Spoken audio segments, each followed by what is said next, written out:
We are looking to renew and revitalize the infrastructure here. This is aging infrastructure that's well over 100 years old and has had minimal upgrades in the last 50 years. We do recognize that this is a very public site and certainly does impact certain events like the Canada Day celebrations, which are coming up. This is, of course, also the ceremonial entrance and the exit for our visitors. We have thousands of visitors every year who do attend this site. So the steps, they are made of solid granite, and as you can see, they were not milled perfectly, and you can see the underneath of the bricks certainly has an exposed side. Each one of the stair treads is approximately 1,500 pounds. The front stair project was identified as a priority because of seismic concerns as well as structural concerns of these massive granite stair treads here that were sitting on a brick structure that was failing and aging due to water penetration. Some of them were actually able to be pushed right over and knocked out with a sledgehammer.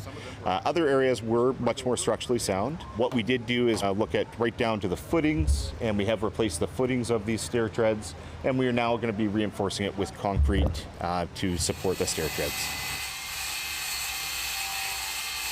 This building was built in 1893, so the brick wall foundation was in quite disrepair underneath. So it was a bit of an eye-opener after we got these steps off and starting to remove them, seeing how in disrepair this brick foundation actually was. So we worked pretty hard to make sure that our shoring plan was built well, and we crossed all the T's and dotted all the I's. The formwork is probably the most technical formwork that we've had to deal with as a company. The reason why I say that, if you look at the steps, there's a nice flat, polished tread, flat polish nosing, flat polish rise. The bottom of the step differs because it's just a carved stone.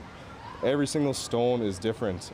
There's not one of them that's the same dimension. So every single elevation of these steps that we need to accommodate needs to be referred back to the catalog so that we can measure the exact step that's going back at that spot and make sure that that elevation is correct before we pour that with concrete.